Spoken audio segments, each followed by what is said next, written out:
continue here tonight. Namibia is posed to become a potentially major player in the oil industry following the discovery of an estimated 1 billion barrels of crude off the country's coast. But many have questioned whether the economic benefits will reach the masses. For now, we're joined by the Director General of the National Planning Commission of Namibia, Obeth Mbui Kand-Joze. Good evening to you, and thank you so much for your time tonight. I suppose the news couldn't have come at a better time. The world is, really going to be facing an energy crisis. South Africa is feeling the impact already, like many of our neighbors. And hearing news like this makes one wonder, does this mean we could have our own solution to the current oil problems? Thank you, Kathy, and thank you for having me. Indeed, it's taken us more than 30 years to get to where we are, and it's been quite a journey. Myself, having been a part of the efforts of the National Oil Company, together with many others. Yes, indeed, Southern Africa has struck a pot of crude oil, and in the figures of more than a billion barrels, as you say. Yes, maybe the future is better than it was 30 years ago. But of course, this discovery is just the beginning of what is likely to be a long, long journey before we see any production of oil. Yes, indeed, what happens is, the news is there is a discovery. The particular companies involved must now get on with the job of working the numbers so we understand what precisely is in there by more precise figures. Is it economic or is it not? What type of oil is it?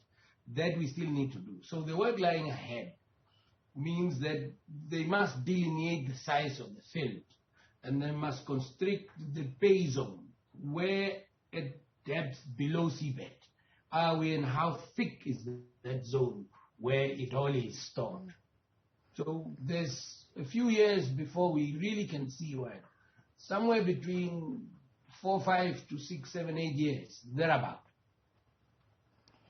When it comes to the resources that are needed then to conduct this kind of research and to do this kind of work, how is the Namibian government going about it? I mean, are you partnering with private entities to do the exploration, or is this a project that you as a government would want to direct, given, what may lie ahead? Look, there is a regime. There is an Exploration Production Act way back in 1990, amended once or twice, if I remember correctly. That act is very specific. It lays out the do's and don'ts of an oil company. The government does not get involved at all, except for its national oil company, which gets into a specified regulated relationship between the major oil company, in this case, and the national oil company itself. What the law goes on to prescribe is a particular model petroleum agreement. It's a concession tax agreement, well known across the world. What it allows, therefore, the government or the exploration company, in this case, a major, can actually sign and negotiate with the government on the basis of the terms and conditions of the model petroleum agreement. And what is signed or what is likely to have been entered into does not entitle the government to any of that except the royalty revenue, the petroleum tax revenue, the license rental fees, the additional profits tax with its 3 tiers of 15% depending on the internal rate of return. 20% is the second, third is the other. So the shareholding between the entities as regulated for in the petroleum agreement simply allows for the major investor, in this case the major oil company or whatever player, to actually take the lion's share of the shareholding. In this case, I think something like 90% versus 10% held by the National Oil Company.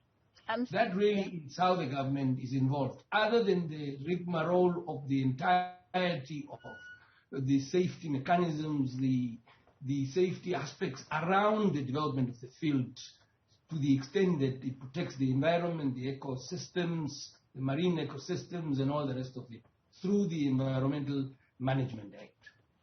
I'm sure you've already started working out the multiple scenarios of what this could mean for your country, particularly your economy. Indeed. In fact, as I speak to you, the government of the Republic has gotten on to a large process of looking at the structure of the economy going forward, and post-COVID more in particular. So not only is this an optimal time for us to do that, but going forward, much of it is going to be determined in terms of what the outflow to the economy would be in terms of skills delivery, the transformation of the economy, which is an exercise that we are currently busy with, and then obviously enabling the trickle-down effect by employment and all other benefits, particularly if we put the correct sort of theories and work to focus on local content in the entirety of the supply chain. I think this is what your question seemed to be indicating. A lot of that work is happening. A lot of that work will be happening when we are closer to the declaration of a discovery, a production license, and obviously from the activity itself, how to extract that.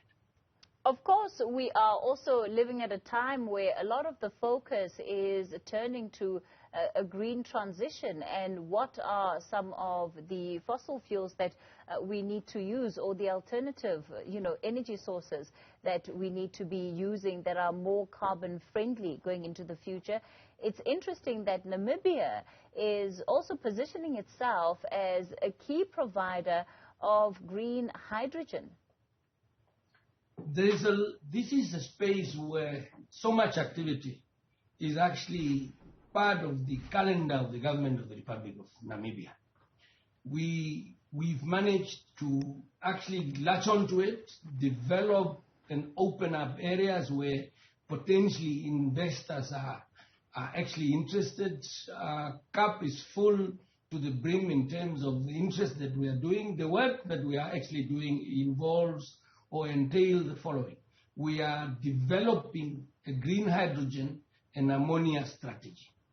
We must develop the entirety of the value chain to the extent that at some point we should be able to have all of that legislative framework, the management part of it, the necessary strategies as it pertains to the green hydrogen. So we've got the space, we've got the wind and solar regime in the best of resource quantifications. That we understand.